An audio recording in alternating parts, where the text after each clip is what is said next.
Buonasera, ai titoli con le principali notizie. Ponte sullo Stretto, a Messina aperti gli sportelli per gli espropri e sale la protesta. Chi teme di perdere la casa dice pronto a incatenarmi. La mobilità sostenibile che verrà. La regione siciliana e Webuild annunciano investimenti strategici per rivoluzionare i trasporti in vista della realizzazione del ponte. Sicilia a secco, situazione critica gela, in sofferenza anche l'intero comparto agricolo. Secondo Legambiente sarà un'estate drammatica. A Palermo finirai di vivere, nuova intimidazione per Domenico D'Agati, l'imprenditore edile che denuncia il racket nonostante le minacce, dice rifarei tutto. A Catania e Messina episodi di violenza giovanile, medico e autista di un'ambulanza aggrediti da 2 ragazzine, anziano picchiato da 4 minorenni. Ad Alicudi le capre contese, troppe e dannose per i residenti. Il sindaco le vorrebbe donare agli allevatori italiani, ma insorgono gli animalisti. Calcio, il Catania perde ancora e sprofonda in classifica. Per evitare i play-out diventa decisivo il derby di domenica con il Messina, vittorioso con il Monterosi virtualmente salvo.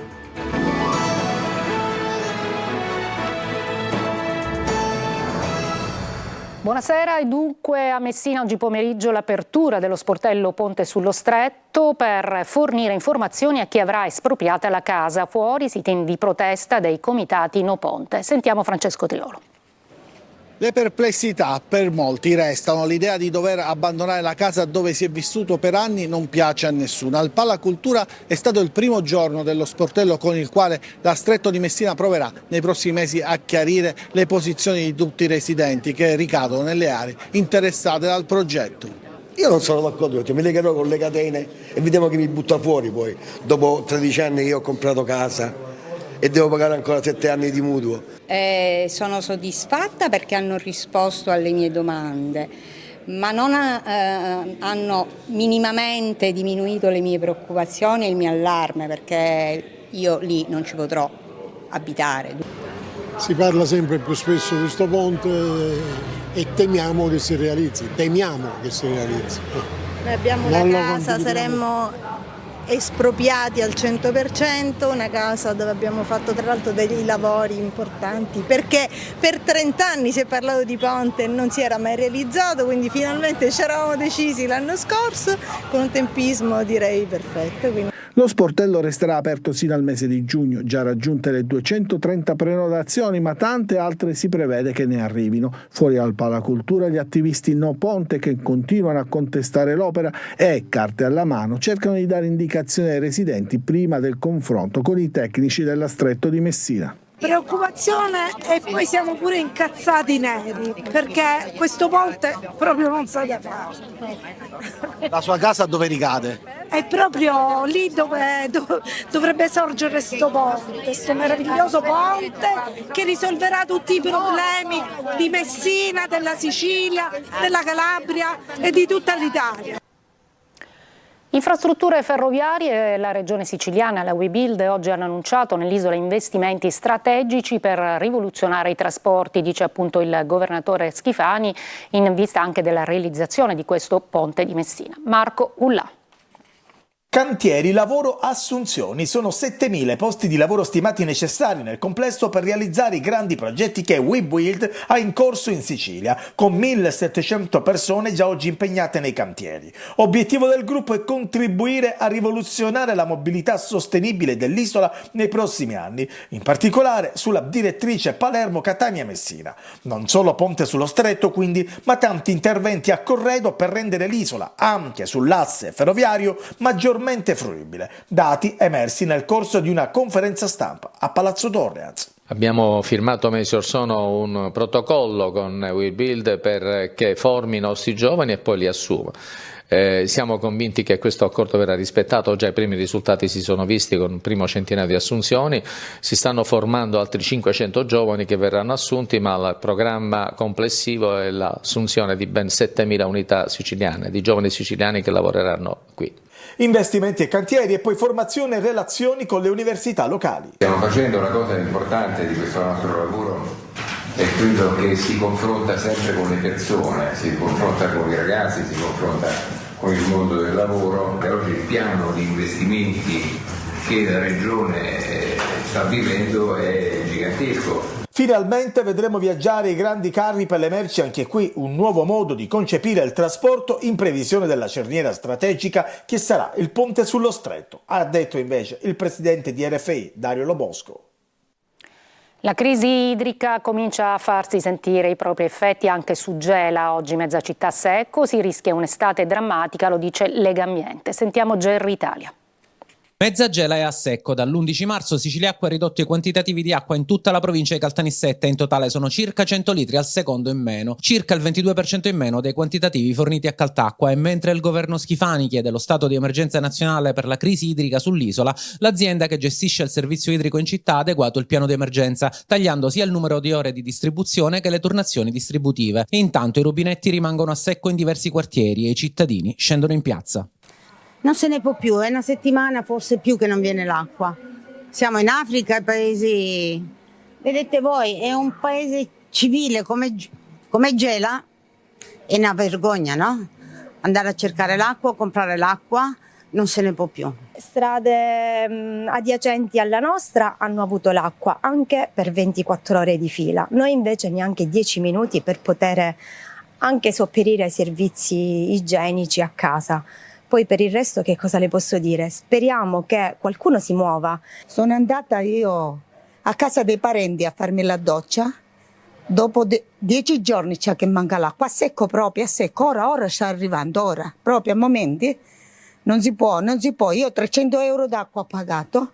Problemi drammatici anche nel settore agricolo, dove le condizioni critiche degli invasi amplificano la crisi. Un allarme lanciato da tempo da Legambiente Sicilia. Ad oggi nei diversi invasi artificiali siciliani l'acqua contenuta è di gran lunga sotto la soglia delle prossime necessità, scrivono gli ambientalisti. E Legambiente punta i riflettori anche sulle proposte progettuali per la ripresa di infrastrutture dimostratesi fallaci già da tempo. Centinaia di milioni di euro che rischiano di finire nel calderone dei grandi appalti, terreno privilegiato della criminalità organizzata. Confagricoltura intanto chiede misure straordinarie per le imprese sulla scia di quanto accaduto in Emilia-Romagna nel post-alluvione.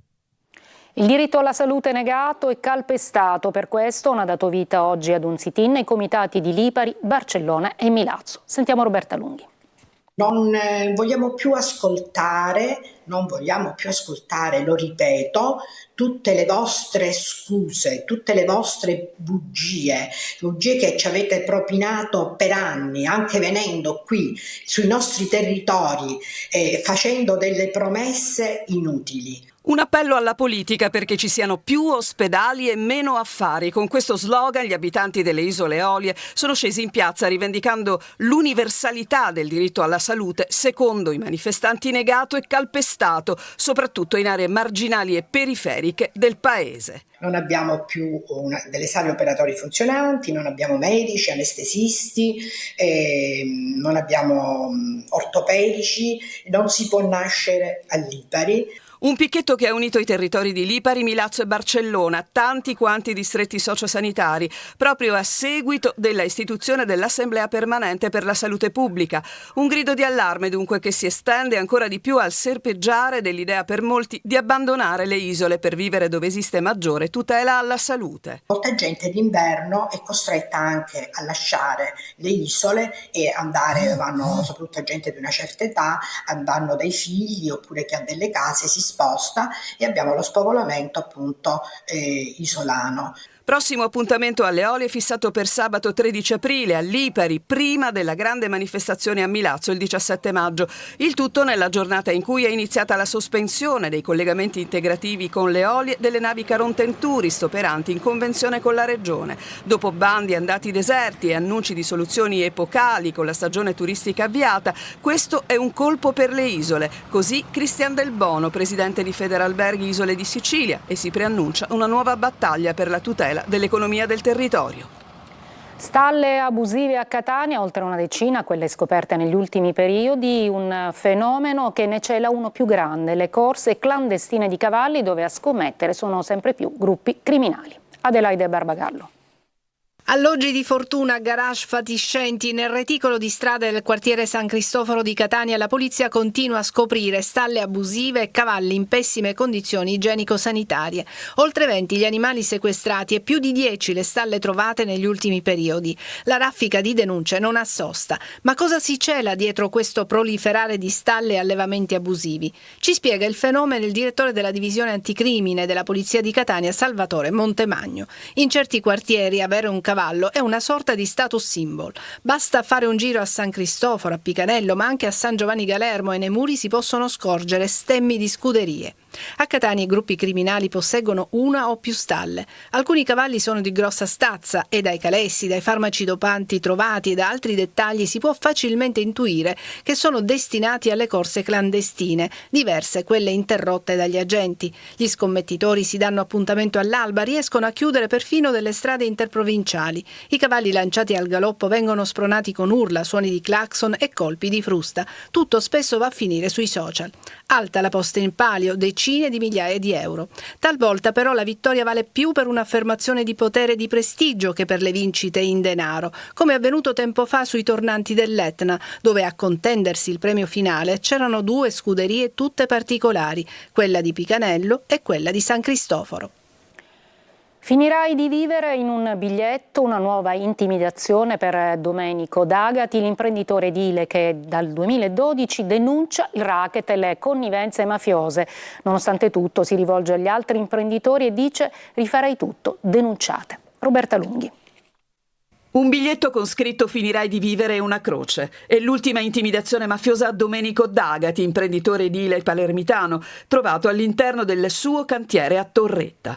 Per lui, divenuto manifesto antimafia dal 2012, quando ha iniziato a denunciare il racket, il sogno di creare bellezza con l'edilizia resta intatto, nonostante a tentare di infrangerlo ci abbia pensato la mafia. Rubarono un camion, gli bruciarono un escavatore, gli fecero trovare anche una testa di capretto. Gli uomini della famiglia mafiosa che lo minacciarono furono arrestati durante le operazioni dei carabinieri Argo e Pantarei. All'inizio pagavo perché non c'erano le condizioni per denunciare, aveva dichiarato durante i tanti interventi a telecamere accese. Poi la ribellione, un comandante dei carabinieri che gli ispirò fiducia e gli diede l'input ad andare avanti, denunciando le richieste del racket ma anche le connivenze tra mafia e istituzioni, così come la poca attenzione da parte dello Stato nei confronti di chi denuncia. Il suo agire è l'altra faccia della medaglia rispetto ad esempio ai 31 commercianti del quartiere Brancaccio accusati di favoreggiamento per avere negato di aver pagato il pizzo. Il sogno di D'Agati ha vacillato quando nel 2018 ha dovuto dichiarare fallimento della sua impresa. Nel 2021, ci racconta al telefono, ho ripreso dopo tanti anni di stop e il sogno, come le denunce, hanno ripreso vigore, seppure con le difficoltà che in Sicilia ha chi esce da un fallimento. Tutto fino a oggi, a quel biglietto doloroso che nonostante tutto lo porta a ribadire agli altri imprenditori: rifarei tutto, non state in silenzio. Una breve pausa, altre notizie e poi vi racconteremo delle baby gang ancora in azione a Catania e Messina.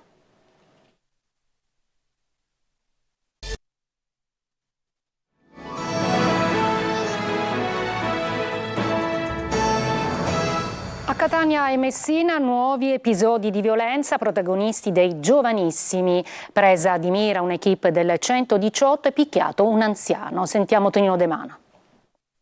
Medico e soccorritore del 118 aggrediti da 2 adolescenti in pieno centro a Catania. Un anziano di 84 anni selvaggiamente picchiato da 4 ragazzini a Messina. Sono gli ultimi inquietanti episodi di una violenza cieca e gratuita che vede protagonisti giovani, a volte addirittura sotto i 14 anni. Bambini o poco più, protagonisti di gravi fatti di cronaca come le aggressioni a Villa Bellini o il pestaggio a 2 operatori del 118 che stavano prestando soccorso in un'abitazione di via Sant'Euplio.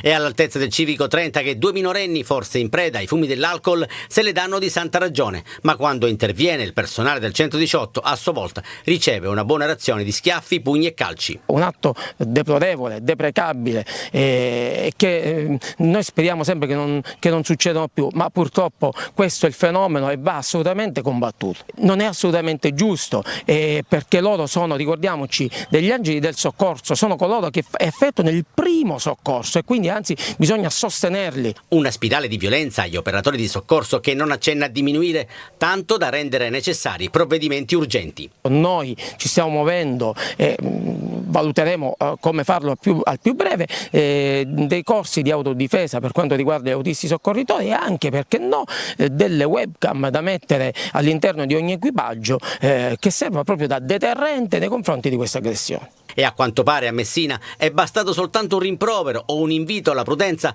per fare scattare l'aggressione di 2 giovani a bordo di altrettanti scooter ai danni di un 84enne che si trovava insieme al nipotino nei pressi della panoramica dello Stretto. L'anziano è stato trasportato all'ospedale Papardo e in queste ore sarà sottoposto ad una TAC per verificare eventuali danni. Troppe capre ad Alicudi sono 6 volte di più numerose degli abitanti che non ne possono più perché dicono rovinano tutto. Il sindaco attraverso un bando nazionale le regala agli allevatori italiani che ne fanno richiesta, contrari gli animalisti. Adelaide Barbagallo.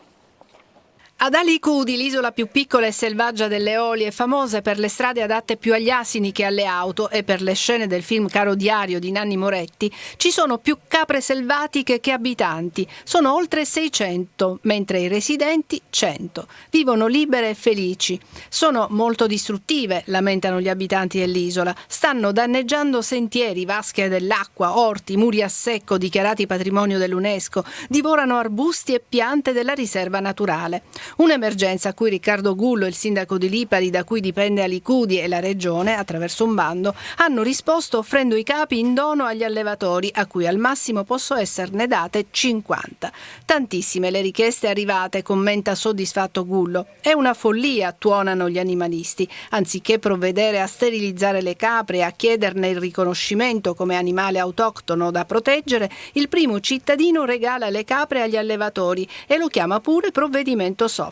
Un tempo incontrarne una era un'attrazione turistica, oltre 10 anni fa l'inizio della riproduzione incontrollata, dovuta pare alla fuga da certi allevamenti di alcuni capi. Ora la faccenda dei caprini nell'arcipelago delle Eolie, il fenomeno in misura minore è presente anche nelle altre isole, è di carattere nazionale, una storia però talmente incredibile che se ne parla perfino all'estero. In Italia c'è un'isoletta dove regalano le capre perché sono più degli abitanti. Una breve pausa, il calcio col Catania, il Messina e il Trapani promosso in Serie C.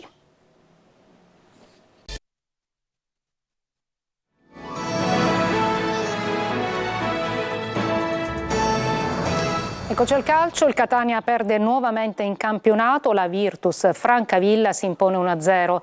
Terzo stop consecutivo per gli uomini zeoli, sempre più invischiati nella lotta play-out. Marco Carli.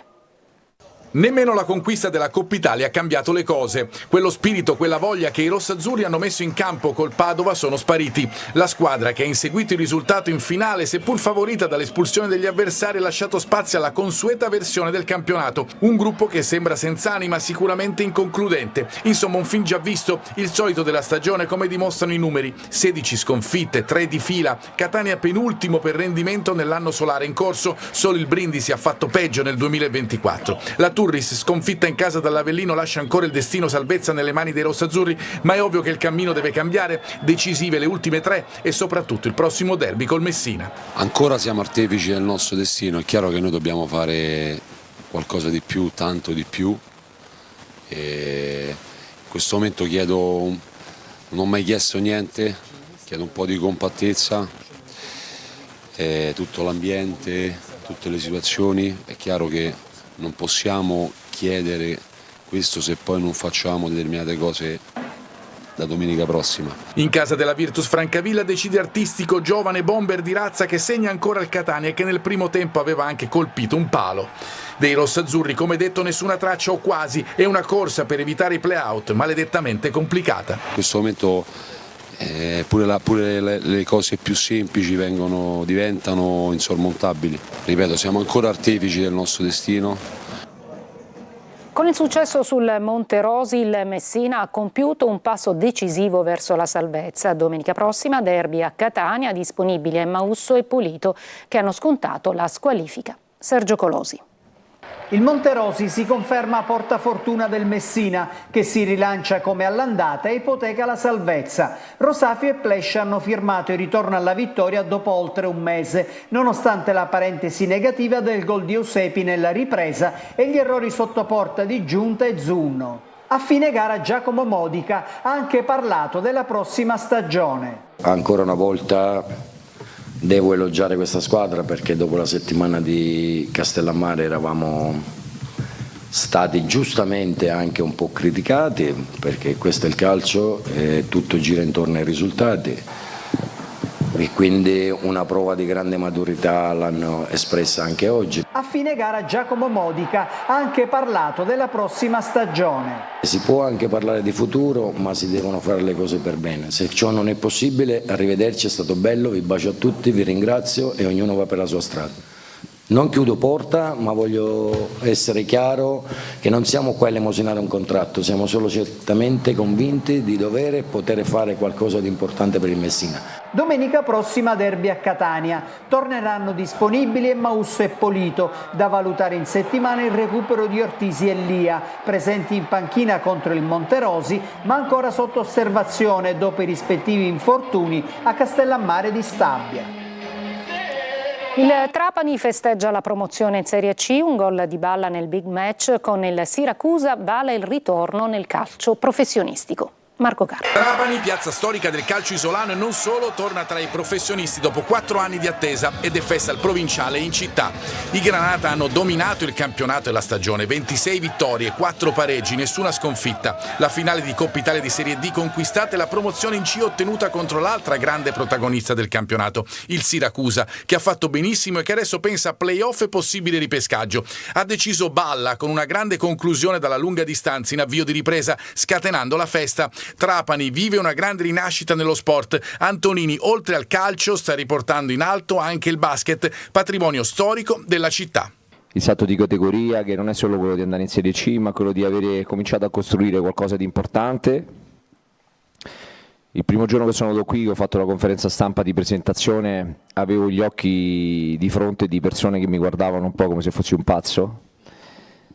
E dentro di me pensavo che tutta quella era energia positiva, perché mi spingeva ancora di più a tentare di realizzare quello che ho realizzato. Promozione arrivata con 4 turni d'anticipo. In campo, come detto, è stata una cavalcata incredibile per tutta la stagione, con un condottiero siciliano di Catania, Alfio Torrisi, alla fine ovviamente entusiasta. Oggi a fine partita uno dei giocatori più rappresentativi di questa squadra mi ha detto: mister, ma che hai combinato? E questo per me vale tanto, perché vuol dire che si è fatto qualcosa di importante soprattutto nella gestione dei valori umani. È tutto per questa edizione di Sicilia 24, grazie per l'ascolto e buona serata.